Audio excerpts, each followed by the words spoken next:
So this is a water hyacinth. This plant came to South Louisiana in 1884 as part of the Japanese exhibit at the World Exposition in New Orleans, the World's Fair in New Orleans of 1884.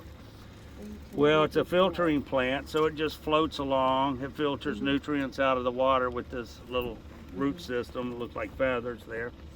And so wherever the current takes it or wherever the wind blows, it's where it goes. Well, instead of bringing these plants back home with them, they let them go in our waterways.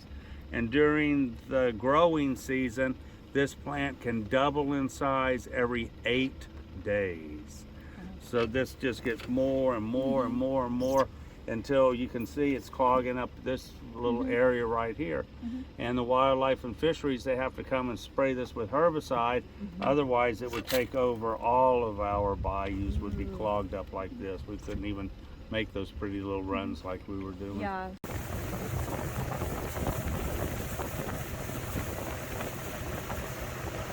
And maybe a vampire, especially with fog on the lower Atchafalaya. It's a good thing it's not foggy this afternoon. So it's politically correct to have a Rougarou festival? Yeah. Okay, well.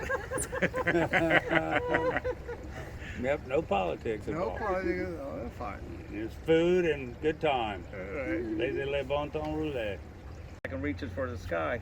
You notice how they're kind of bald on the top of them? Right. Well, that's where they're growing, and so no bark can form right there because it's growing right there.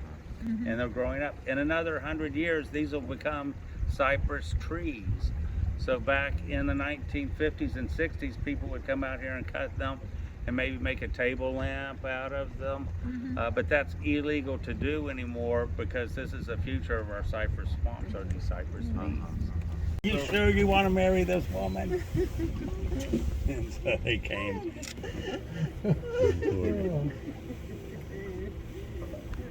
Spanish moss? Okay. Yeah, starting with, it's not Spanish and it's not moss. Yeah. It's actually a flowering bromeliad. So bromeliad is a kind of plant that gets its nutrients from the moisture in the air. So it's not taking any nutrients from that tree at all. It's not a parasite to the tree. It will not kill the tree.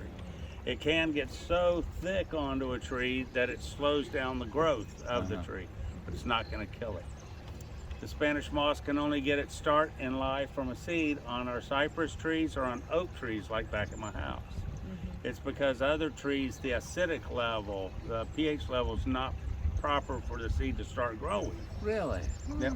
And that's why we see so much of So it. they just the pH of the bark. Right, it's not I right. didn't know. This Yeah. is something. Yeah. We have. So the Cajuns, they used to come out here, they would collect this Spanish moss and they would stack it as high as they could get it on their boat, and they would bring it back into town and sell it to Ford Motor Company, because Henry Ford used this for the cushioning material of his Model A. Really? Yeah. So what had the Automobile. cushions from? Right, from Spanish moss. It was also used as cushioning material for early mattresses. But have you heard the term, don't let the bed bugs bite? Yeah. That comes from Spanish moss mattresses, because all of the little bugs and chiggers and critters that are in it, they would just sew that right into your mattress. Yeah. So I thought that would be, well dried and sort of fumigation would be expensive procedure. They got it to where they could gin it and clean it up a little bit later years.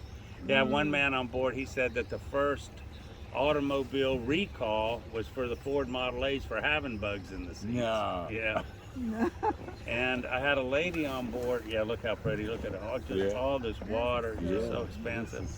And she was a florist. And so florists, they still use it on the top of the plants, potted plants, to hold the moisture in. And so she said that they would come out here and she would grab it and just stuff it into black garbage bags and bring it home and put it in her microwave and turn it on to kill the bugs.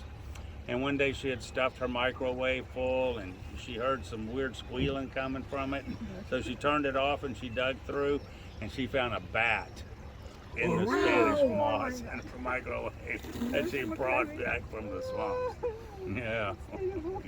But she said she caught it and let it go. It walked away. So So when the water rises high, his camp floats up and down, and those steel poles keeps it from floating off into the swamp. Some coon-ass engineering going on. That is astute.